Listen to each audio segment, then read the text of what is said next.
Well, as you know, it's a good evening here from the studios of Radio FM 88 Australia. And today's guest is actually from the European continent in a place called Netherlands. And so, without further ado, we're going straight to Priti Pauline, who's managed to get hold of Querine. And I'm looking forward to this conversation. Fantastic.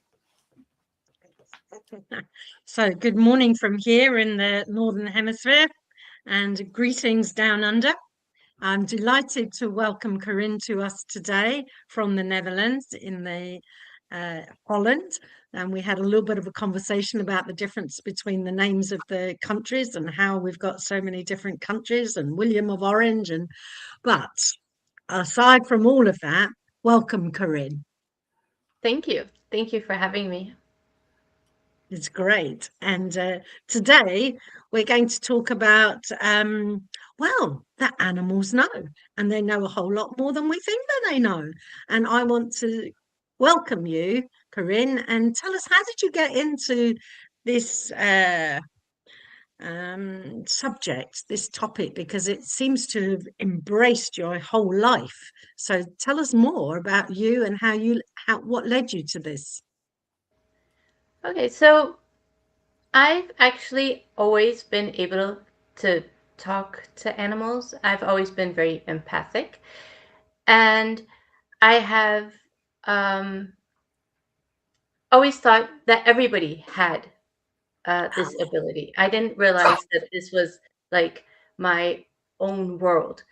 They say perception is the only reality, and my reality, the whole world was able to feel, sense, and talk to animals. And it wasn't until, I noticed that people were treating animals, badly, the way that we treat animals. And I never understood it. As a child, I thought it was so strange, and I really, really didn't understand it until later, when I found out that that it was not something that everybody does. So then it became more normal for me that people treated animals this way, because if everybody could feel and see and sense what I do with animals, I think we would all treat them differently. And I figured, I never really talked about animals in that sense with people, because I noticed, you know how when you're a child, our parents are, oh yeah, there are no ghosts. Ghosts don't exist, or this doesn't exist, that doesn't exist. So a lot of times where our gifts are kind of put into a box and carefully, neatly put away in an attic somewhere, getting dusty. And it was a conversation that I had with a boy when I was about 17, I think, at school. I think we had an argument, and I think that he wasn't winning. I think that was, and then all of a sudden he shot out at me, the only reason you like animals is because they don't talk back. And I was so, I couldn't even react. I just stared at him, just looking at him and thinking, okay, well, first of all, I have no idea how to react to this. And second of all, I'm like, what do you mean animals don't talk back? Animals talk constantly. They're all over the place, and they chat all the time. Wow. So yeah, so that was, for me, was a real eye opener, thinking, okay, this really is something that not a lot of people can do or experience. And because of my love for animals, I always did biology, animal sciences, behavioral ecology. And the thing is that when you're on the science side of animals, then, obviously the spiritual kind of talking to them and feeling them, being empathetic, are two completely different worlds, and you can't really mix and match them.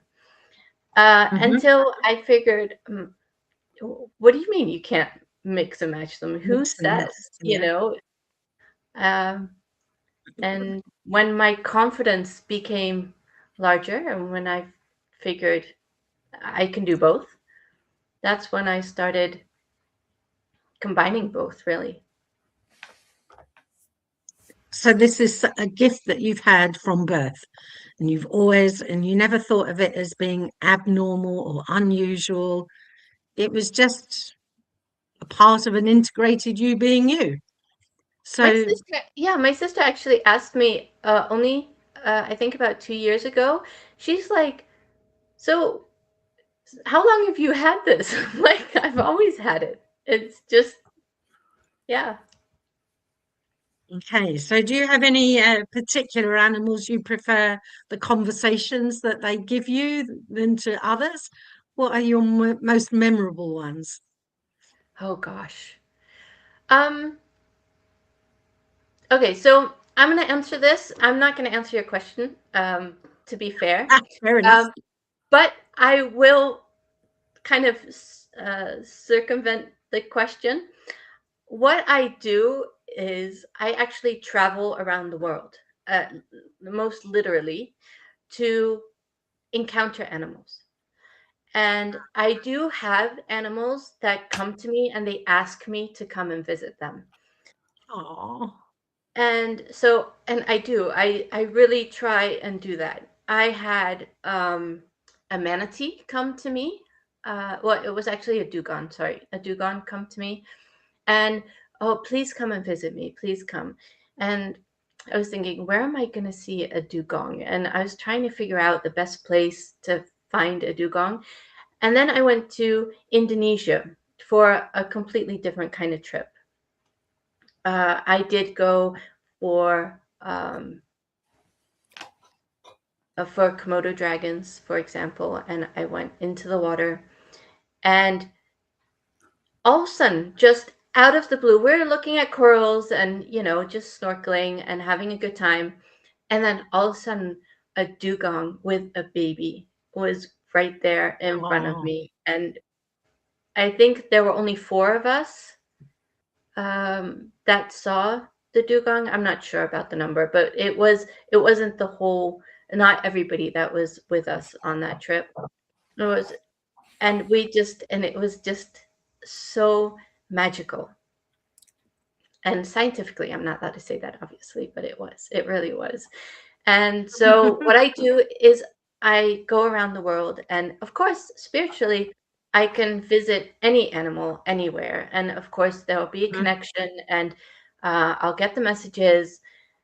It's just that when you are actually in the presence of the animal and a wild animal chooses to come and see you and show themselves, and you can have a relationship with an animal in the wild and have the conversation and have the whole spiritual connection, it just gives it a whole different dimension.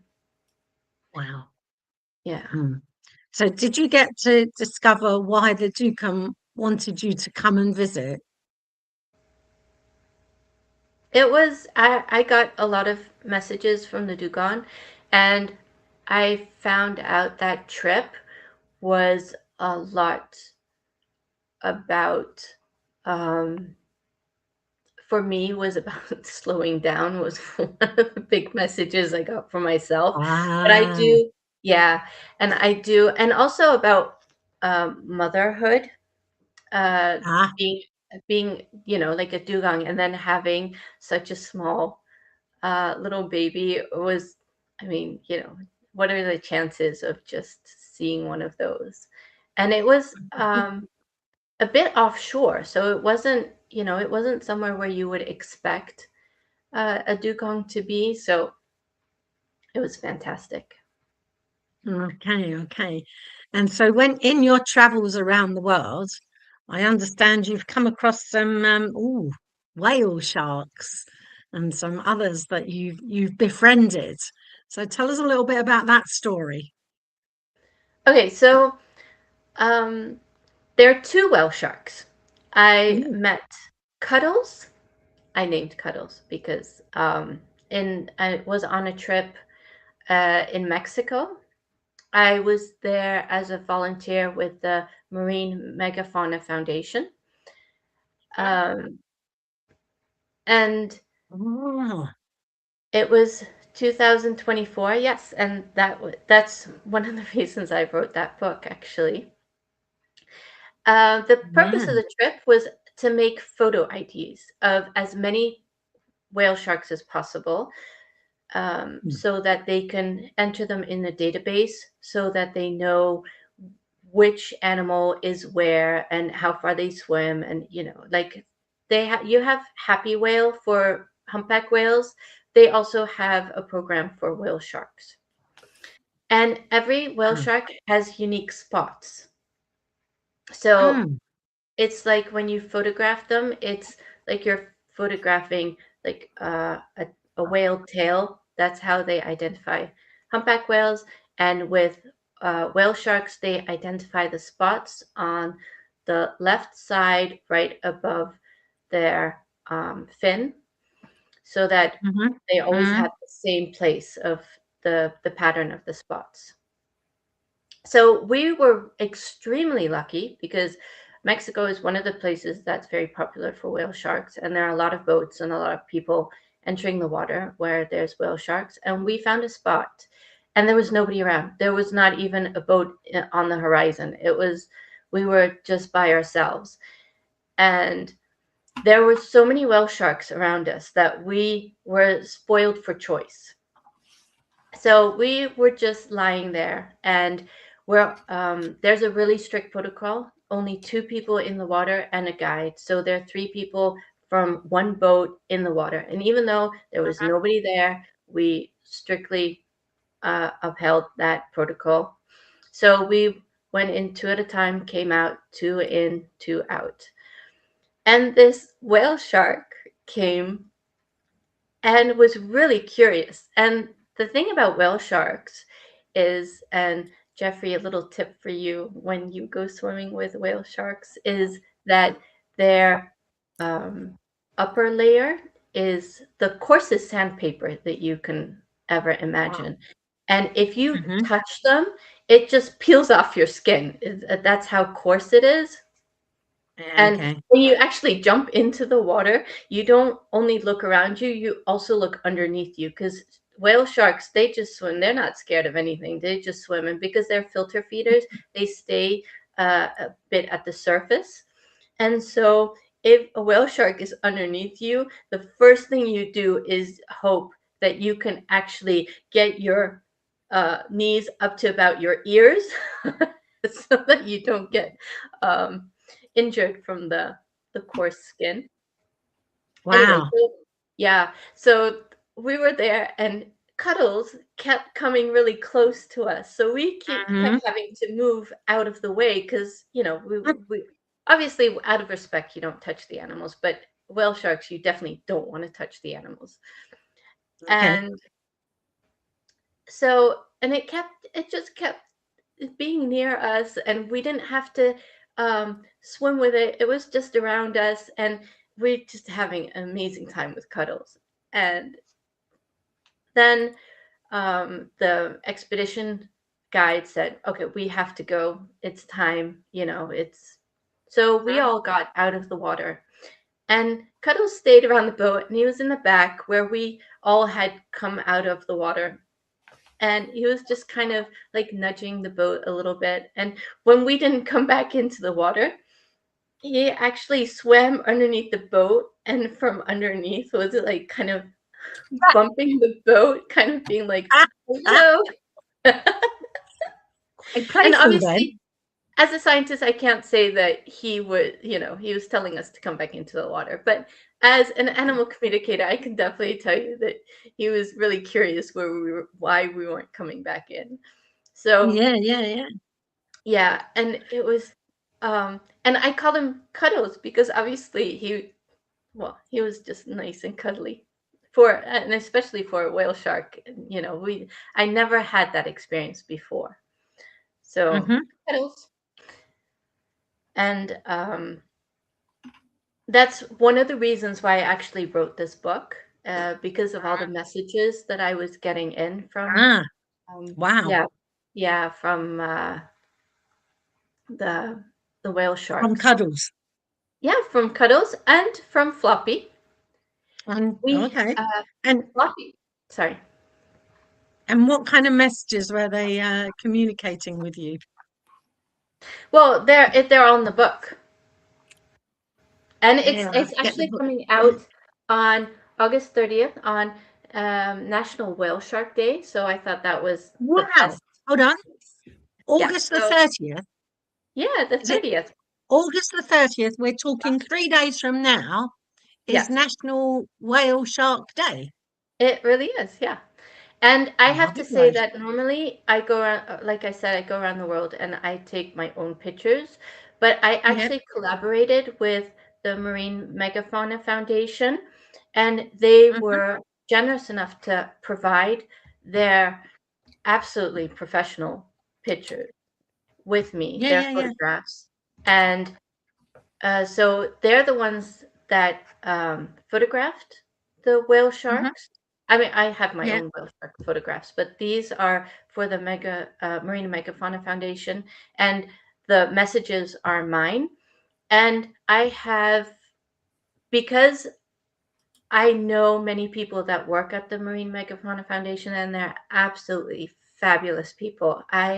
They are spectacular. Their heart is so in the right place, and because of them and their research, we actually know a lot more about whale sharks, and which we wouldn't if they hadn't researched them.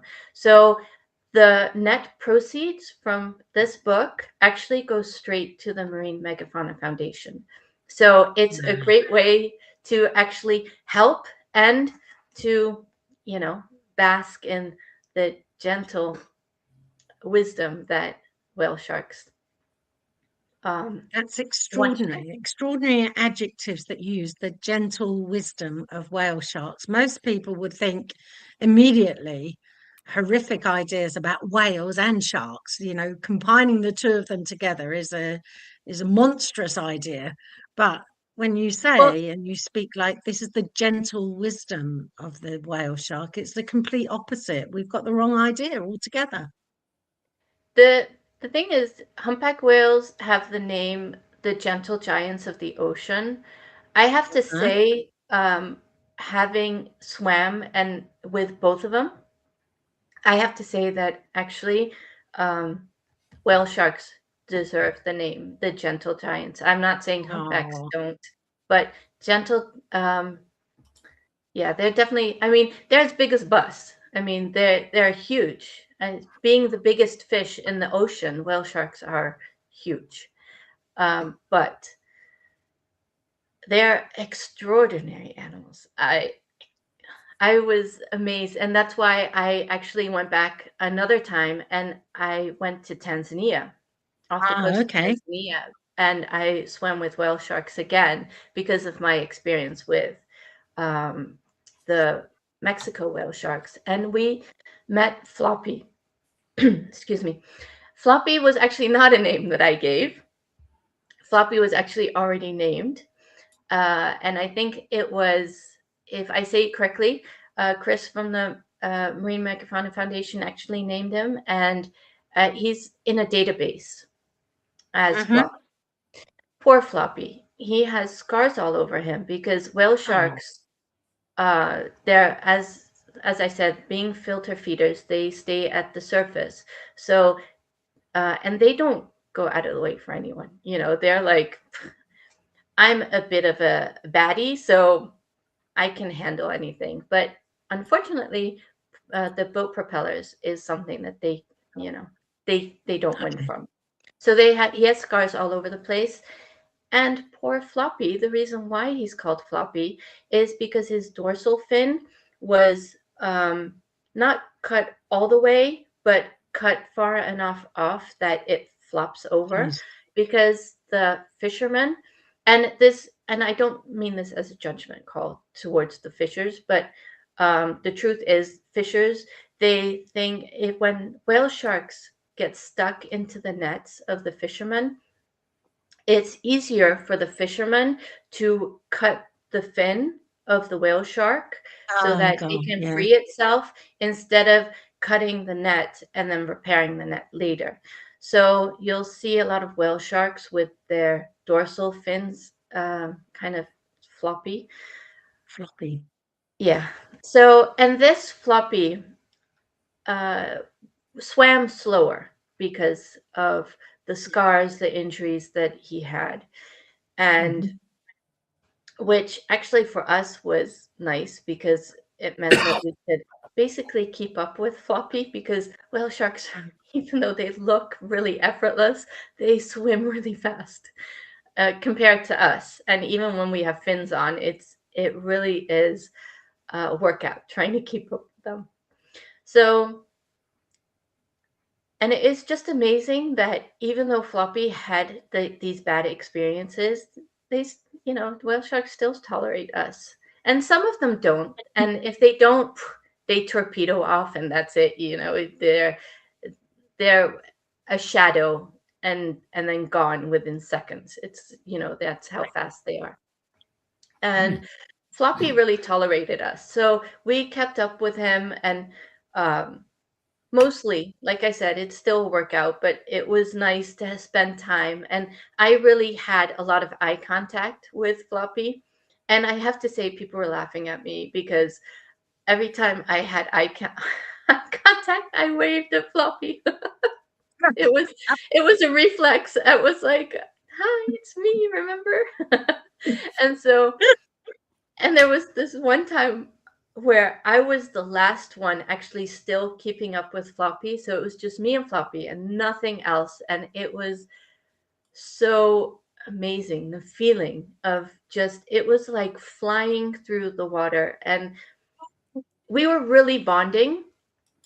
And unfortunately, I had to cut that trip short because all of a sudden there was not just a few jellyfish. It was literally like a curtain, like a wall of jellyfish. Like everywhere I looked, it was just white blotches. Like, and of course, Floppy just went right through it. But I was like, and you have like a nanosecond to decide because once you kind of uh, waver, the whale shark's already gone because you have to really keep up with it. And I was like, no, you know what? I'll circle back, go on the boat, and hope that we get some more time with Floppy. And so that was also a place where I got a lot of messages for my book. And Okay. can I just tell you something really, really cool about whale sharks as well? Yeah, come on.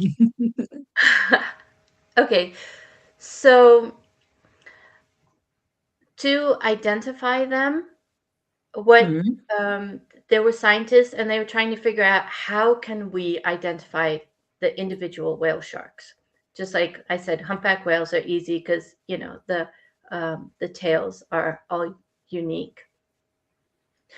And there were two scientists trying to figure this out, and they're like, no, there's no way, until they actually found a scientist who made an algorithm for mapping the stars in the sky for the Hubble telescope. And yeah, and what the algorithm does, it makes a triangle of stars. Well, that's not a Mhm. triangle, but you know what I mean. So a Yeah. triangle, and that angle, no matter from what part of the earth you're looking at, that triangle is always at the same angle. And it's the same for Okay. whale sharks because whale sharks, they're not gonna, they're not gonna be like, oh, you need to take an ID picture of me. Oh, let me pose for you. No, no, that's not how it works. So this was actually an amazing tool, and they let well, shark researchers use this algorithm. And before there was astronomers, people in Madagascar, and excuse me if I pronounce this wrong, but they called whale sharks Marokintana, Marokintana, and which means many stars. So they already knew that Yeah, whale yeah. sharks, yeah, they already called that. And researchers Yeah. call a group of whale sharks an aggregation, but they've actually started calling a group of whale sharks a constellation. And you'll find that if you're in the water, they'll constellation is the more used word than aggregation. So Wow. I just thought that that was a really cool detail. It was very romantic as well. It is heaven Yeah, on earth in the it, waters. yeah, and that's why, animals are just amazing, and I wish that more people knew more about them. Because when Mm, we're in awe of something, we really respect them more, don't we? mm, mm. Yeah. Yes. And moving on a little bit further, you do quite a lot of ecology work. My husband and I have an ecological research and consultancy company, so it's my daily work, basically. Yeah. And tell us a little bit about what kind of things you get involved with in that sphere of your life.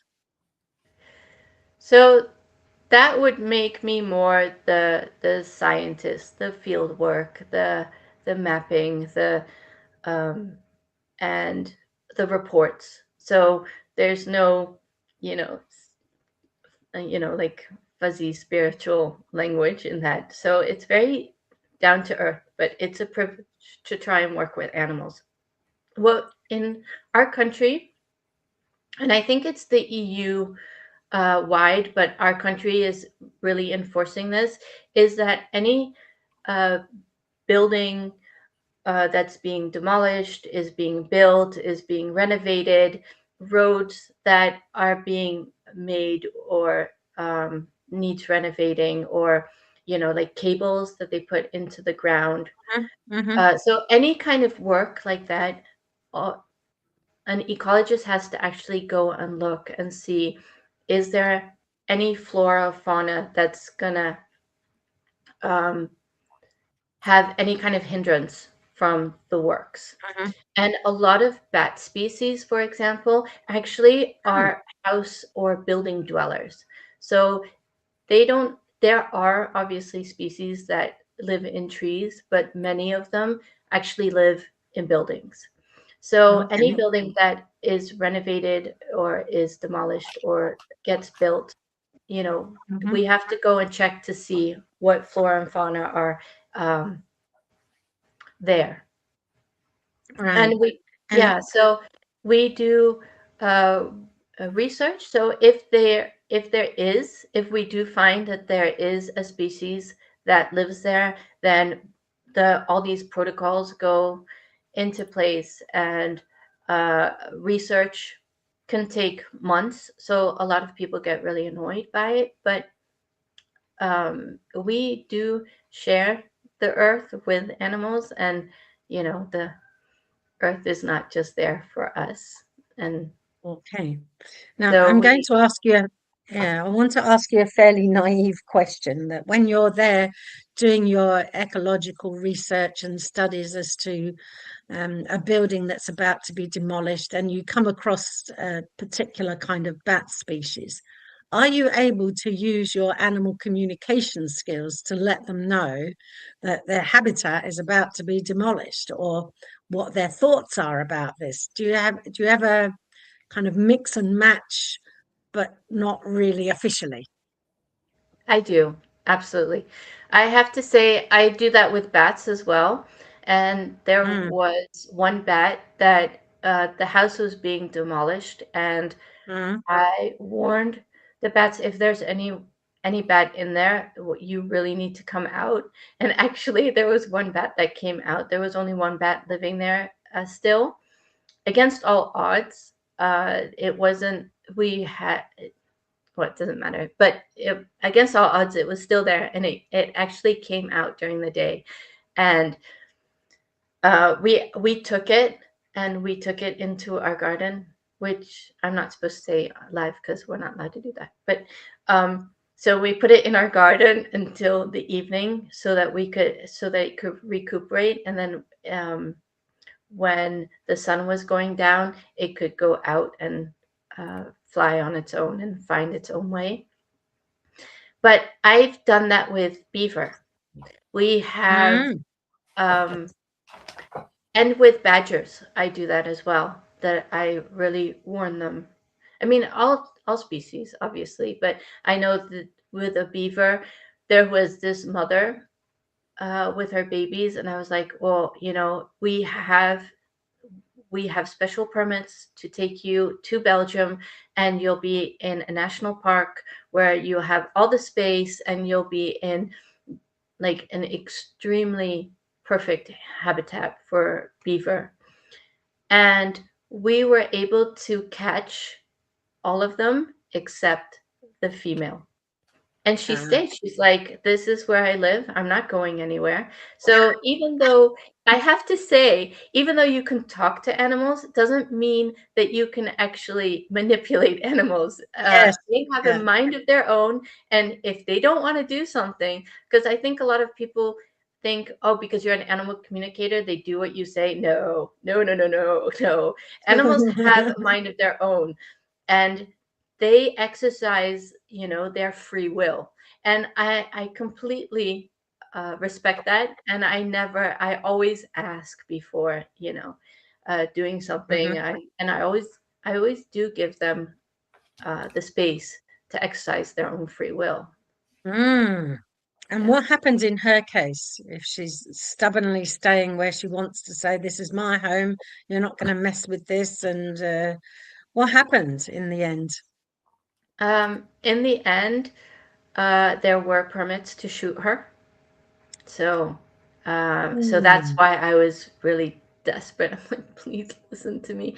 And we got the other ones out, and they have a fantastic home in a protected nature area. Except she's so smart. I love her. She's amazing. And it's not that far from me. It's close by. So I go and talk to her a lot. And she's outsmart basically everybody. They try to catch her and they can't. And so what they've now done is they've actually taken out all the water around that area. And what they're doing is they're making it beaver proof so that she can actually just live there in peace, and there's no fight or struggle anymore. So the people, the city has actually decided, okay, you know what, truce. We'll make it habitable for you, but just stay here. And the problem with the beavers was that because they're digging, the roads were kind of caving in, and the houses were becoming unstable because she was digging underneath. So it was a hazard for cars, bikes, people. So literally the roads could just flop in front of their very eyes because of there was no foundation. She was digging away through that. It happened twice.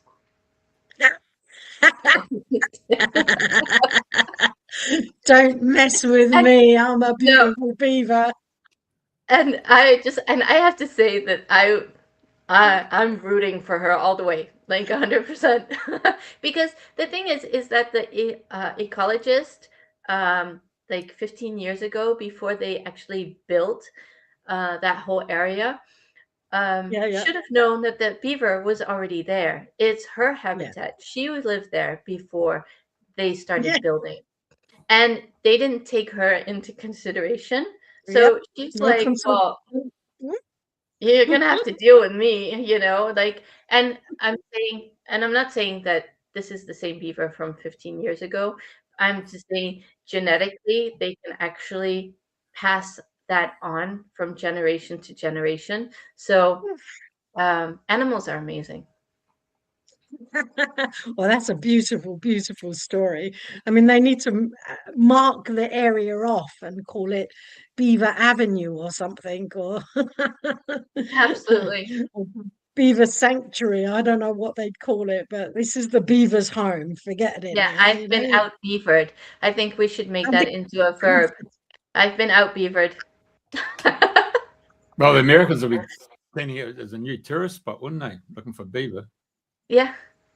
Well, if you want to see a beaver, that's definitely a place to go, because a lot of people, and it's really nice to see, because the people that live in that area, most of them like love the beaver. So they're always walking out, around with their dog, and they're always like, "Oh, look, the beaver," and they're really happy with her. So Oh, that's a great story. It's a great story. I love it. So let's move on a little bit further and expand your work and your life with animals and your communication. So let's go back to that. And what kind of conversations do you find the most inspiring from any particular species, or are they all much the same? Or some are they dull as dishwater and others are very hyped up? Tell us about the different characteristics that you have found within the different species of animals. everyone has their own personality, just like humans. Okay. They definitely have their own personality, but there is a similarity between the different animal species. I have to say that I love sheep, for example, because sheep are kind of like beaver, whereas they're like, I'm not gonna take anything from you. Like, if you want to go into a field, you have to be really nice and ask very politely for permission. For example, like in England, I've done that, where I've gone where you have like a walk, and you go through the fields, and the sheep are there, and they will run after you. So if you don't want to do that, you open, before you open the gate, you have to ask really politely for permission. If you could please just kind of move over there. I'm just going over there, opening the gate, and I'll be gone. And they're very, very straightforward. Communicating with sheep, they are straight shooters. They do not beat around the bush. They don't, there's like no politeness in the way that they communicate, but they're very honest. And if you ask something that they feel is a dumb question, they will let you know. But communicating with animals anyway is just so much fun, because you have no idea what you're going to get. I know I communicated with a dog. I was asked by somebody to communicate with their dog. Yeah. And when I came in, the dog was like, "Hi," and I'm like, "Hi," and like really timid and shy, and kind of like looking at me, and I was like, I'm I'm here to talk to you." And really, me? You're talking to me? Like, was so surprised. Well, I had a horse, for example, that, like 2 days before I was scheduled to talk to him, was already coming and being like, "Oh, when are we gonna have I want to talk," kind of thing. And you kind of are like, "Okay, but you're gonna have to wait your turn. You have to be patient." And no, but I want to. So, and I'm not saying that all horses or all dogs are like this, but it's just funny how different animals react differently from when. And I have a lot of wild animals that actually come into my field, because they're either need of conversation, but mostly because they need healing. And I already told the animal world that if anyone needs healing, that I'm open for that. And that's one of the things that I love to do when I'm on holiday traveling around. I do let animals know that which area I will be in, and if they would like to meet me, that that would be amazing. But if they need healing, to let me know. So some animals actually come into my field when I'm near, but mostly they actually show up. They'll reveal themselves. And was actually starting up when I was, getting more comfortable with my gifts and my being able to do this and to share openly with the animals. And I was on a game drive with another couple, and we had several game drives together. And it was just so funny that they all of a sudden said, "Oh, there's so many injured animals. I don't think I've ever seen that before." And it made me smile, not obviously not because of the injured animals. And I helped each and every one of them, but just because other people were noticing that too. And I was like, okay, so this is not just me, having this thing in my head. It's something that is actually, visible for other people in the world who have no idea what I'm doing. So, yeah. Okay. And I want to turn attention to another book of yours about what would Panda say. And are pandas very communicative? Are they very chatty? Yes. What do they have to say? Because they are the emblem of the World Wildlife Fund. So I'm wondering whether or not they know that they have that prestigious kind of publicity or public view in the rest of the world. Do pandas have? What would they have to say? I went to China, especially to see and meet pandas. Okay. And that's where this book came from. This book is actually my photography and my encounters with the panda while I was in China. And I was just amazed about the messages. And it was funny because it wasn't really what I was expecting from Panda, because the joy that they radiate. And I'm not saying, obviously, like the scientist part of me wants to warn everybody, pandas are not cuddly animals, do not, it's not like we're going to see one on the road and have the chance to go up and cuddle with them. But I'm just saying, pandas are not that. Pandas are dangerous animals. They're not the type of animals that you want to go up to and want to cuddle, even though they do look very cuddly. And talking with them just makes you want to cuddle them even more. But they are just And they don't want it. no, they do not. And Wow. I mean, they're solitary animals for the most part, so they don't even like other pandas in their vicinity, basically, and they can be really, really aggressive towards each other. Having Wow. said that, so please forget I just said that.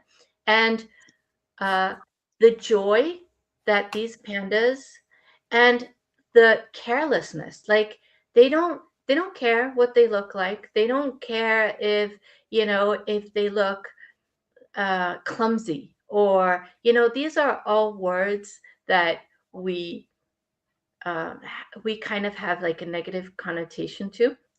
They don't worry about stuff like that. They just do because they're doing, because they're being, they're enjoying, they're living. And that is something that I took back from Panda, that, just joy and, embrace life, be life, and don't worry about what other people think. Who cares? So you fall off a chair, well, and then you keep on tumbling because that's what's fun. So it's, and don't try to clamber on the chair and think, oh, I hope nobody saw me. Well, of course people saw you. Just keep tumbling.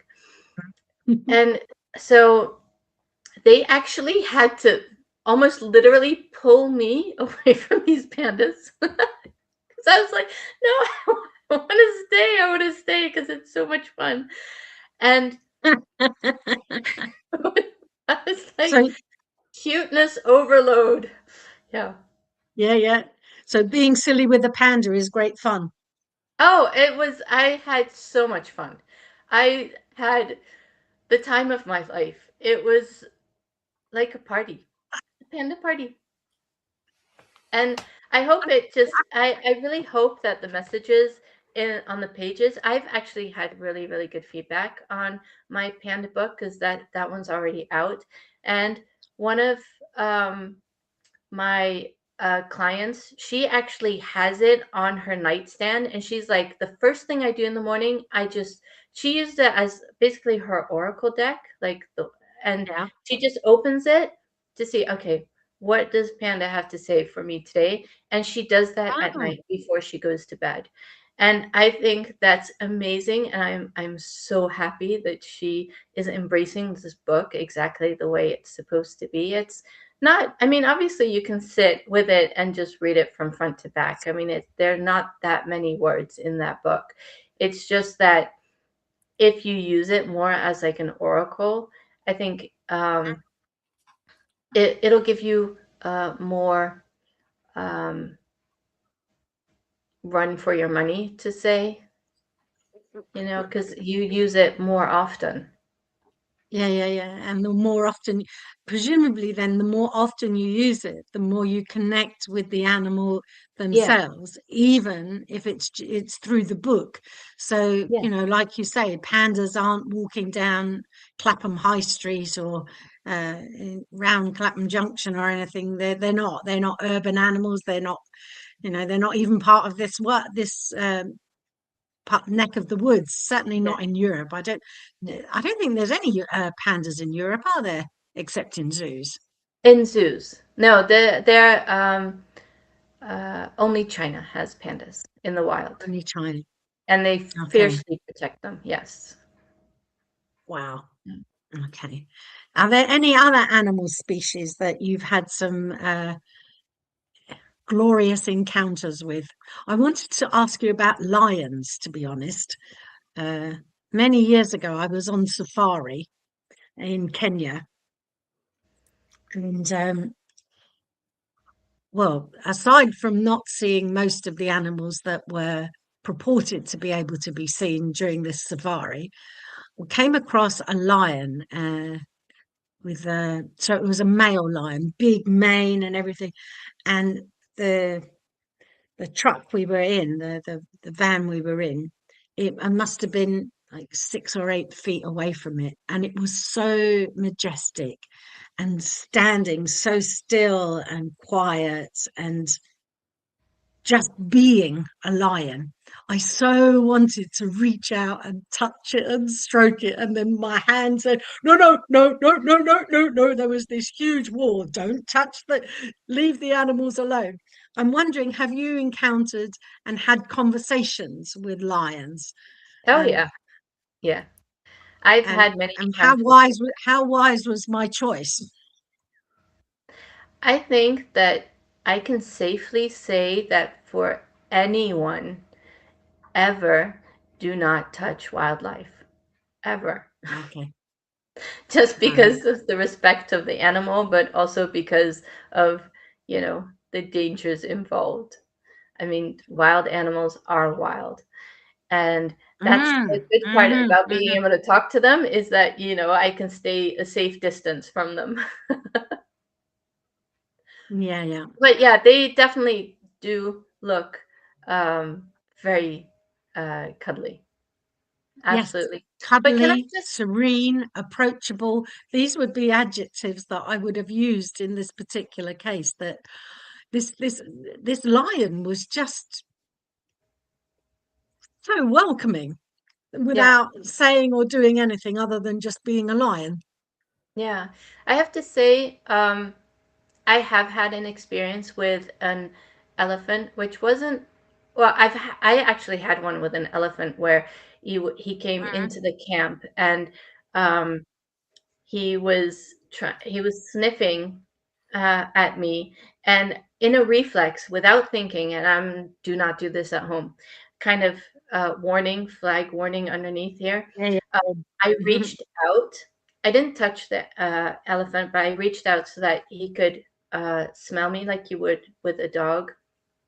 And Mhm. he actually he actually came and he put his trunk like in my hand, and it was amazing. And after that, I got all these warnings why I should never have done that, because he could have also just as easily put his trunk around my arm and just, yanked me or whatever. But I felt at that moment that that was not the case. So, and he actually put his trunk in my hand. So that was a very endearing moment. Like I said, Mhm. like, how they have like surgeon warning, do not do this at home. People, this is not doing. Yes. And Yeah.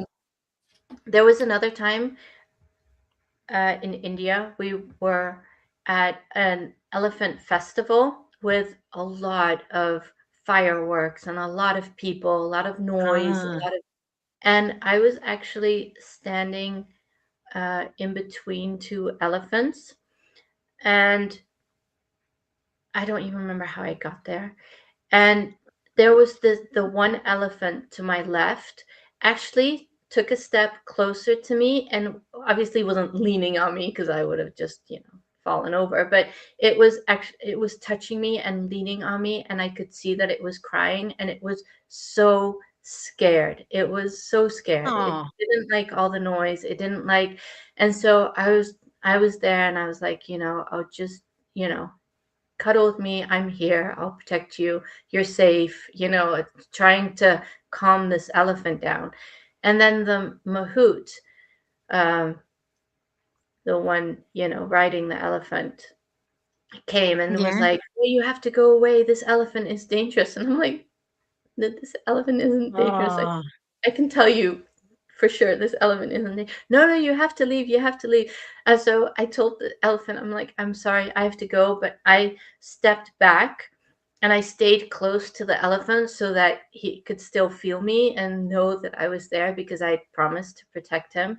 So, but yeah, so there are some times where I do interact with uh, animals. mhm, Uh, mm. but can I just do a little fun thing with you, with your elephant, Okay. or sorry, your lion encounter? Oh, yes. Yeah. Okay. So, when you saw the lion, do you Yeah. remember what you felt at that moment? What was it that, like, not from your head, but from your heart or from your stomach? I can remember very distinctly. There was just this peacefulness that came over me completely, just being at ease. And of course, there was the curiosity inside of me as well. But I can, now that I'm talking to you about it, I'm going back 30, 40 years ago when it actually happened. And I'm there in that place, that space, as if the lion is just, it was in the opposite direction to me, looking out in a different way, in a different direction, and just peaceful, just super people peaceful is what I felt. Were you in a time of your life that change was coming, or that there was something that was a bit turmoil in your life, or was there something going on? I was pregnant. I mean, you don't have to say. I mean, obviously, I Oh, understand that it's radio, yeah, and yeah, we don't need yeah, to yeah. get, No, I was nitty-gritty pregnant. personal. Yeah, I was pregnant with our second child, and so yes, of course, and the safari had been planned a long time ahead, Before you knew and it. before I knew I was pregnant. Yes, so there was a time when there was a decisions to be made about going forward and that, but there was no way in the world I was going to stop not going on safari, this mega holiday of a lifetime with the eldest son. So yeah, there was a little bit of turmoil going on with that, but yeah, So well done. that was actually the message that Lion had for you, was that there is peace on the horizon. Wow. Yeah. Well, it did come to pass. Yeah. Magical. That's super Yeah, good. yeah. I want So to ask. I felt that the lion really wanted you to know that, even though it's 30, 40 years ago, um, because it was a really important message that he was giving you. Yeah. Mm, yeah. And strangely enough, as the years have gone by, one of the major benchmarks in my life throughout definitely the last 40 odd years or more has been, and certainly the last 30 years, much more prominently, is how is my inner world? How peaceful is my inner world? And that's the criteria by which I kind of judge everything. And when I'm at ease with myself and things are peaceful, and it's peaceful on the inside, not necessarily on the outside, that's when I know I'm more me being me, and I'm more at ease with life, with the rest of the world. And that, and how nice it is for you to tell me that that lion gave me that message that I didn't fully realize at that time, but it's been with me throughout, always. That's quite astonishing. And I Wow. felt that. I really felt that there was more to that encounter than, um, at first you might think. And Mm, it's also a real gift, and this is what I love about animals, the gift that the lion gave you, and even you didn't realize at the moment, was that you can always go back to that moment. Like you said, you're instantly there. And mhm, animals tend to do that with these kind of encounters. You go back and you're right there. You remember the smell, you remember how you were feeling, how hot it was, how like you're just really there in the moment. And the gift is that you can go back, and when you need peace, you can go back to that moment and feel the peace, and that it's somewhere in your body, and you can let it radiate out so that you can embrace it at a moment that you really need it. wow. Yeah. I is in my belly. It's every, it's Exactly. And when you're in that moment in your belly, and you're able to go back to that memory and feel how complete the peacefulness was that you were feeling, you mm, can feel that again, no matter what situation you're in. oh, wow. And I'm there now. I'm welling up. I'm a bit emotional when you're telling me about that, but it's absolutely true. And yeah, it's so, so true. Yeah. Yeah. And that's what the magic of animals. Um, I know a lot of people look up to galactics, angels, dragons, unicorns, and I do too. I absolutely, there's 100%. But what I find is animals can give you that relationship, that extra dimension that I actually started the conversation with, um, and it just stays with you, doesn't it? Yeah. Yes. Yeah. I mean, I'm back. My eldest son is 43 now, and the youngest is 31. So I'm back 32 years ago in exactly the same place, Yeah. and vividly experiencing what it was like and I just wanted to hold my hand out, and I went, oh, you better not. Yeah. uh, That was your yeah, instincts kicking in. yeah. It is a lion after all. Yeah, it definitely is. Yeah. Yeah, yeah. Um, yeah, no mucking Oh, about with okay. lions. Yeah. I want to move on a little bit and explore the messaging that you talk about. Like, for instance, what would you consider uh, the difference is between wishful thinking and real messages? Because now I can say to you, having you explained things to me, it must have been a very deep it was a deep and meaningful message that has stayed with me without me actually realizing it. And that's a real message. That was a real message. I'll give you that one. Now, what about the idea of wishful thinking? Okay, so let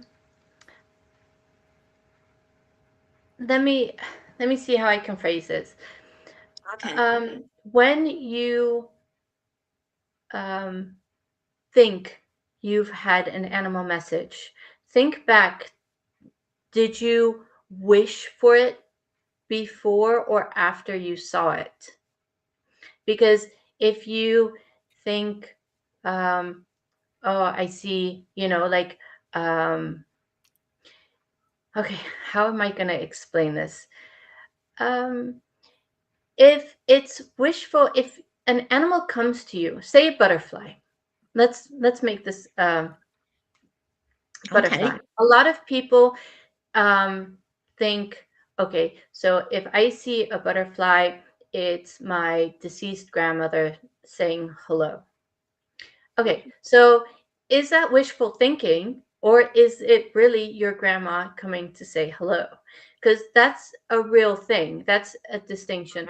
First of all, I have to say, if you think that it's your grandmother or whoever, it doesn't have to be your grandmother. Yeah. But I'm just saying as an example.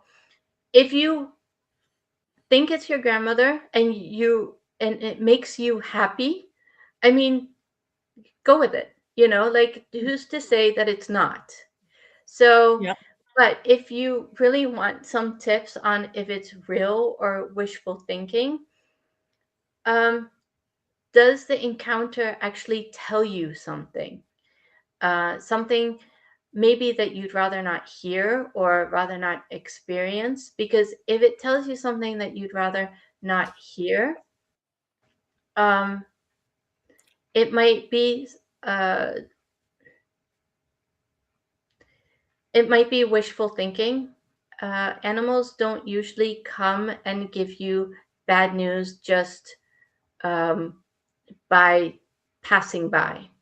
It could give you warnings, but not literally. Like, it could warn you for something, but it doesn't normally. I haven't encountered yet that an animal has come to me and say, okay, you're gonna die, basically. You know what I'm saying? It just comes by, and then you're like, okay, it was a stoke. A stoke comes to warn you about certain things. Yeah. And also, how does your body react to when you're seeing an animal? If um does it settle and drop, or does it buzz, and do you get like a really more hyper reaction? Yeah. And another telltale sign is it still there tomorrow? If you think about the encounter, if it's there tomorrow and you can feel it, then the chances of it being real are basically 100%.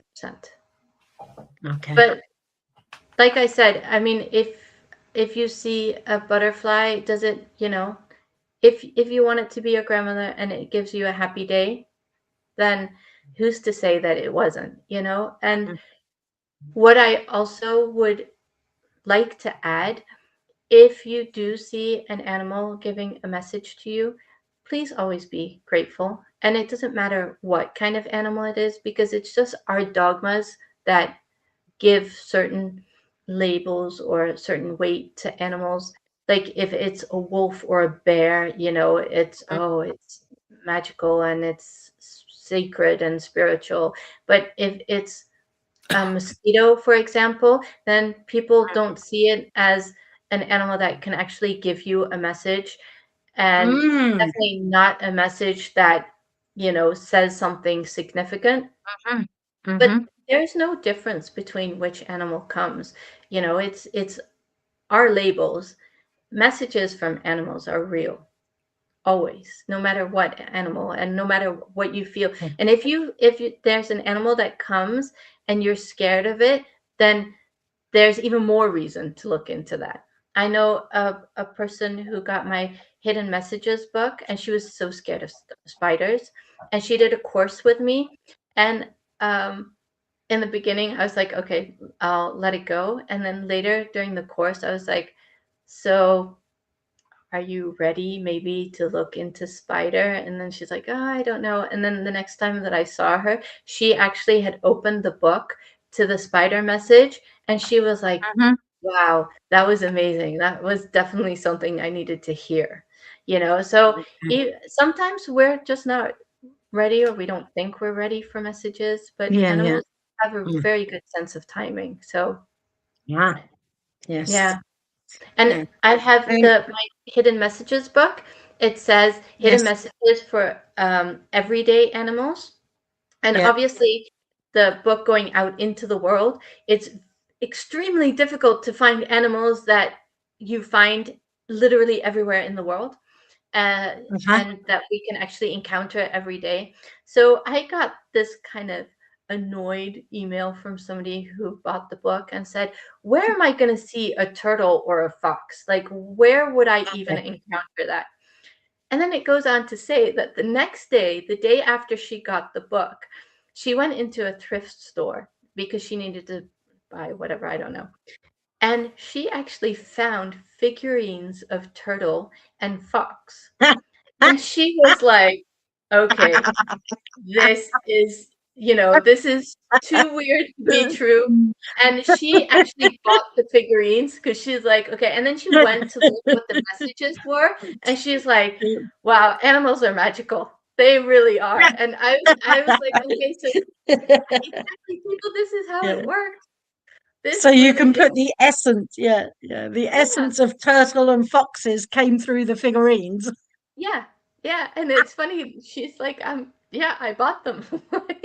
Yeah, and I'm not saying people, buy my books and go out to thrift stores and buy everything you see, but that's not the message. Okay, can I share with you a little from the teachings from the System of Natural Life?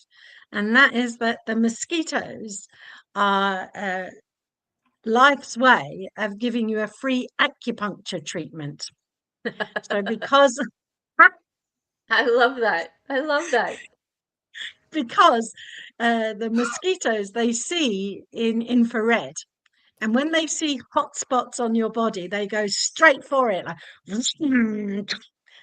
they give you a little acupuncture treatment to release the excess energy that's in that particular meridian. What do you say to that?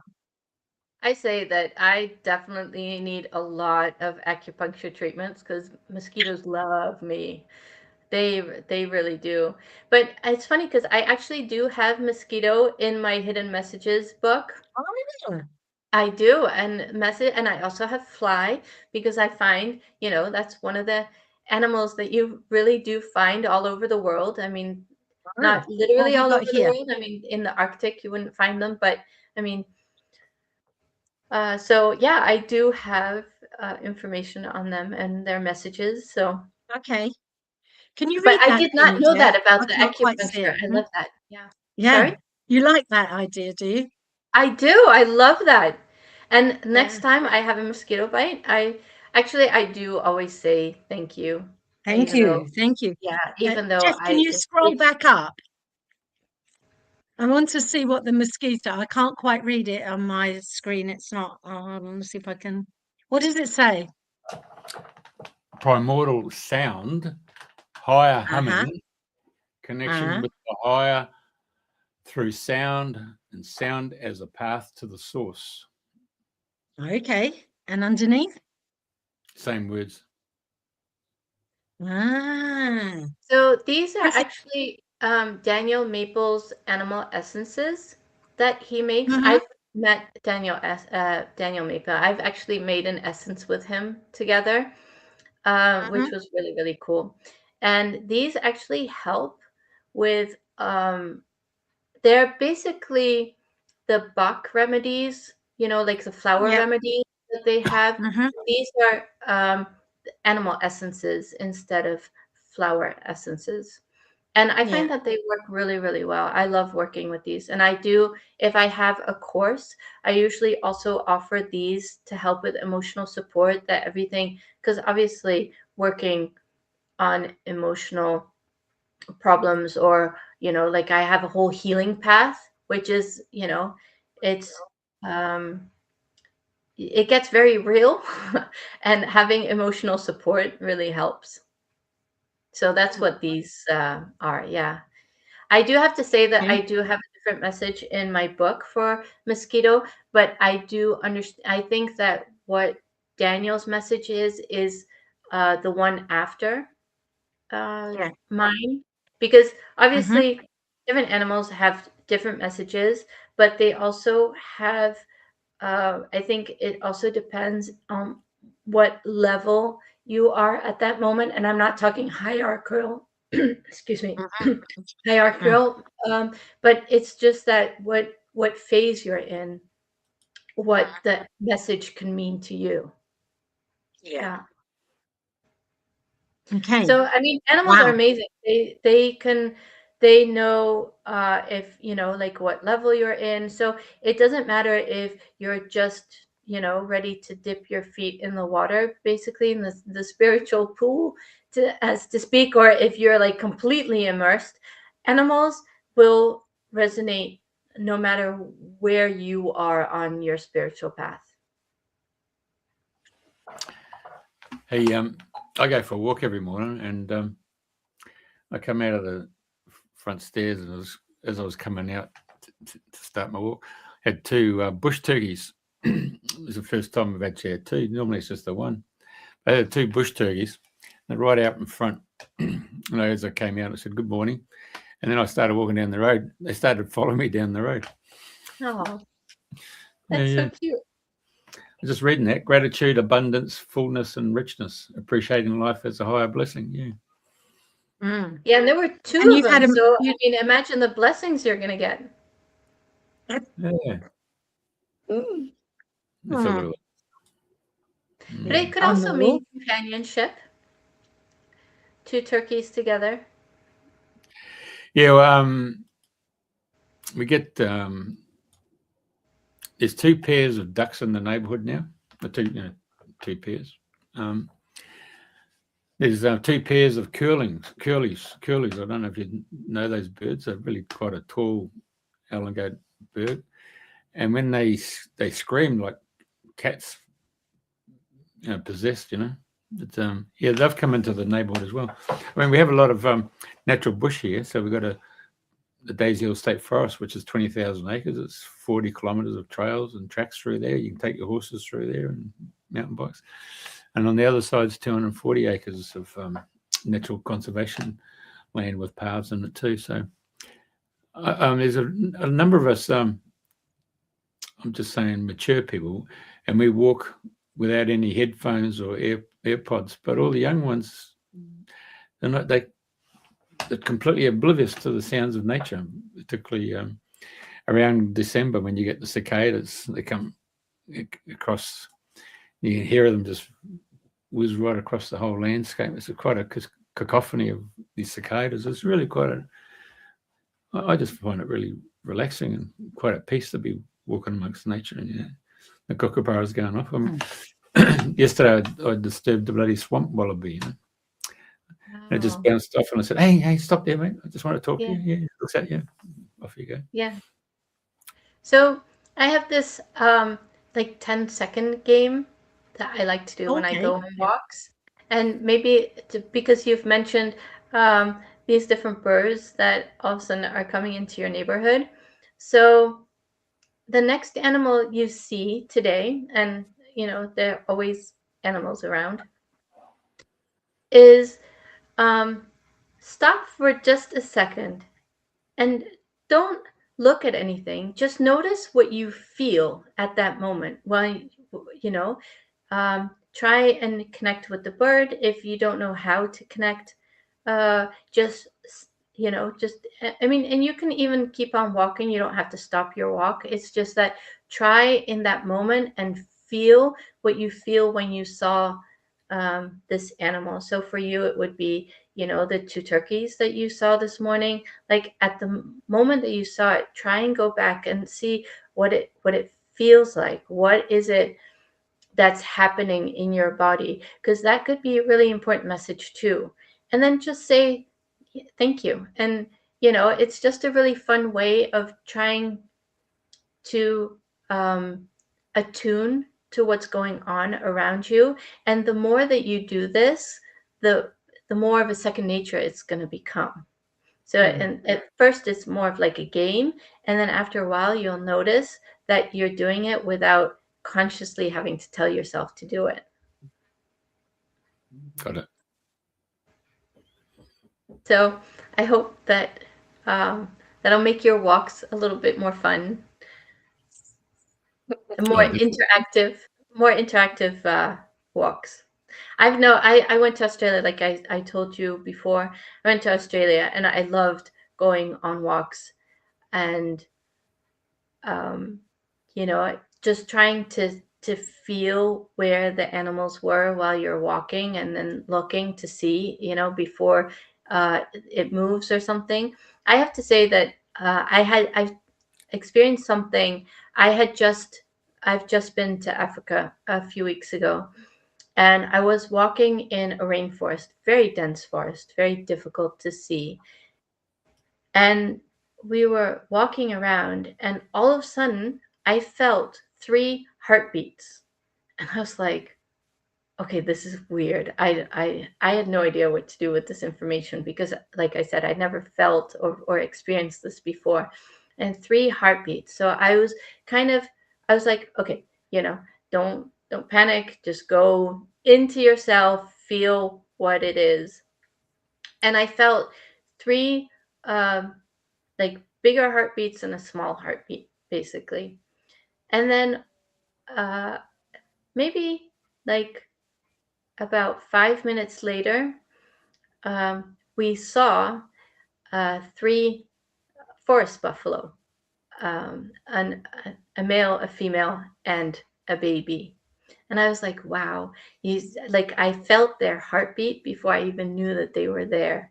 So you can really train yourself to start learning what's around you, instead of having your phone and by the way, dogs do not like going on walks while you're on the phone.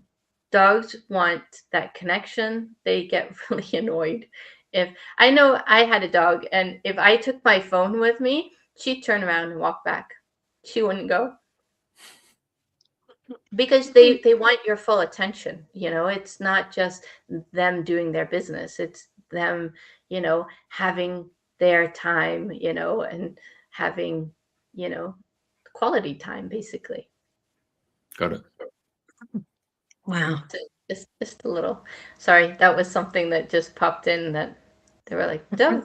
It just had to be said. Yeah, it really did. So I can. Okay. About 12 years ago, And, it was Arizona, and it was Return of the Ancestors, and they had all the medicine men and medicine women from North, Central, and South America, just out of Sedona, Cottonwood, and they're preparing 2 sweat lodges, one for males, one for females. So I left the group because it just got on because they had to speak in English and Spanish and Portuguese. So really escalated. So I walked off and went over to see the stone man, who's preparing the fires, and he's going to, the rock man, put the hot rocks into the, what's the name? So I was having a chinwag with him. Anyway, next second, this Cherokee woman comes over, her name's Grandmother Dawn Skyweaver, and the 3 of us in a triangle shape. And I just asked this guy, what was this insignia thing that he got pinned on his little beret? And he said, it's a Medal of Honor. I said, oh, what happened there? And he said, I was in Iraq, and he said, I saved my platoon from an Iraqi soldier, but the Iraqi soldier put the sword with what do you call those things, on the end of it, and gutted him. but he was able to shoot the Iraqi guy. Anyway, so they patched them up and they sent him back stateside. Anyway, so when he came out, he was convalescing. His grandfather had a sweat, and they got all his military clothing and they burnt it all, and then they did the sweat. And the next second, the Iraqi soldier came out of the young fella, Indian guy, and wanted to know where he was because it was dark and it was fire. I thought he wasn't there with the virgins, you know.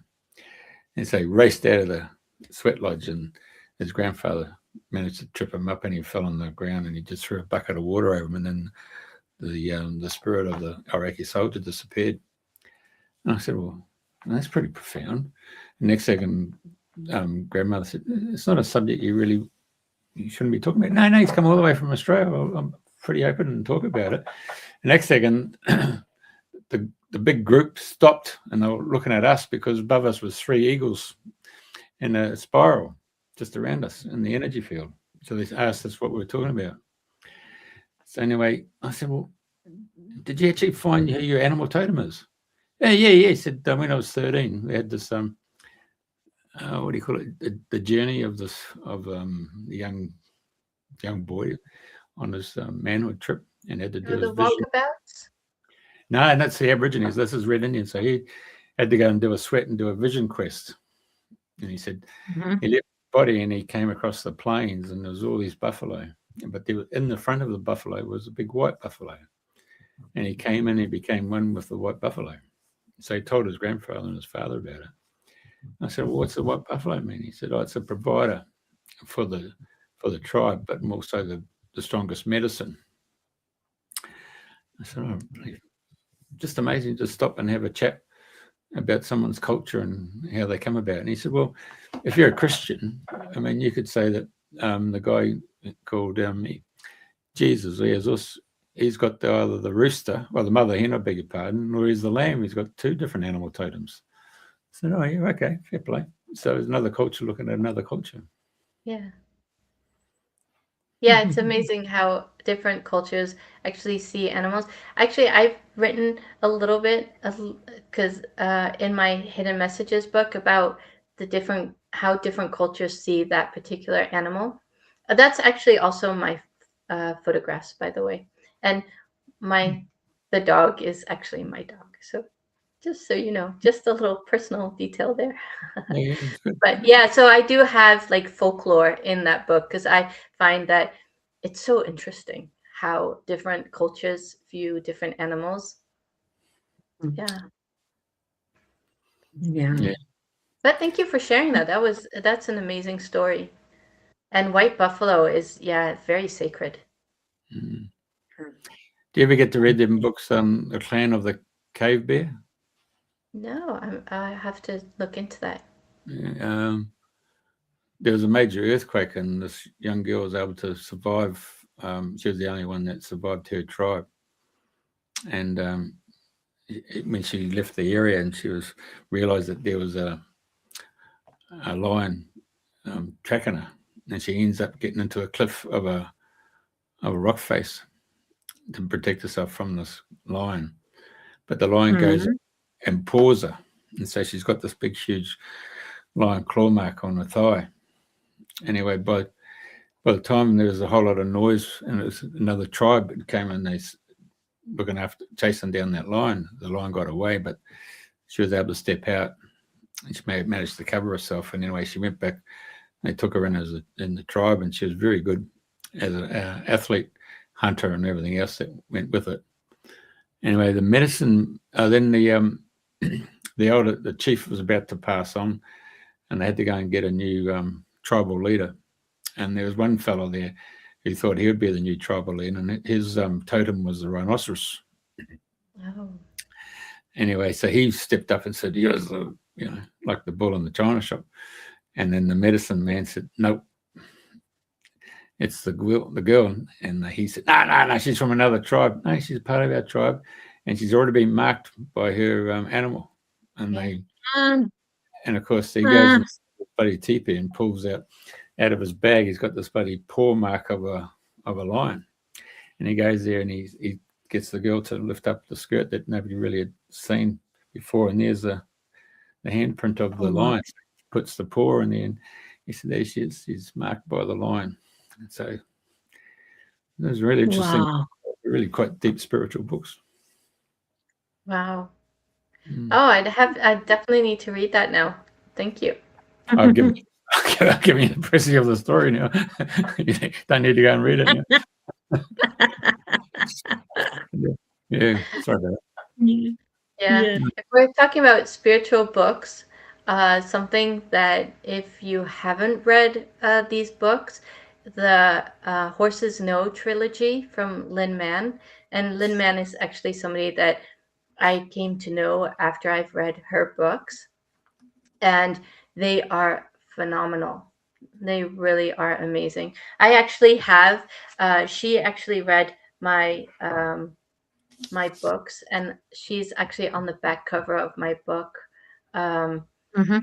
saying what she thought of the book. So yeah, we've become really close since then. But that's not why I'm recommending the books. The books are just amazing. That's the relationship came after the books, basically.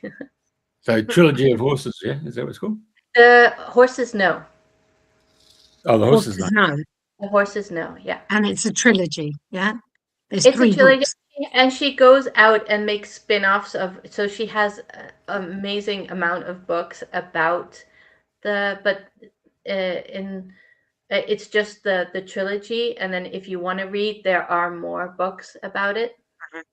Yeah, Awesome. Wow. but it's about maybe you're. horses and their spiritual. Yeah, Mm, And where does she come from? from England. Is she English girl? Yeah. mm. Okay. Very good. We'll see if we can get her to come on. As Pauline is well known for saying, is there any questions or question we haven't asked you that you need to ask or that we should have asked? Is there something that's been on your chest that you haven't been able to get off your chest before? No, I'm really happy with the conversation that we've had. And yes, I could talk on and on and on about animals and my encounters and how incredibly, I mean, I've seen, narwhal, I've swam with orca, I've so many things that I could tell you. But, as time is basically short, I'll just have to leave it at this. Okay. In dreaming the new dream, what would you dream of for the animals of the world in the future?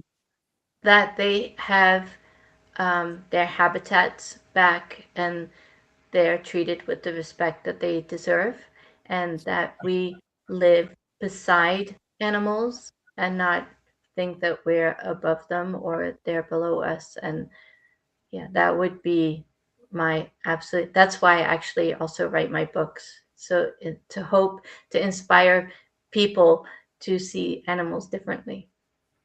Beautiful, beautiful. What a fabulous sentiment to finish on. Thank you so much for joining us. It's been an incredible conversation. I've loved every minute of it. Thank you very, very much. Thank you so much. Well, stay with us. So we're going to do the end of the stream, but we're going to do our little song that goes with it. Yep.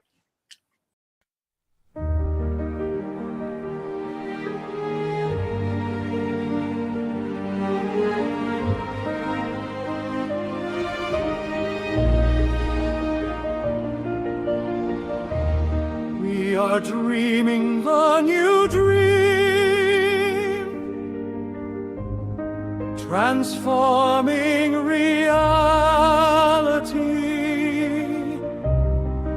and bringing into creation the world we want to see.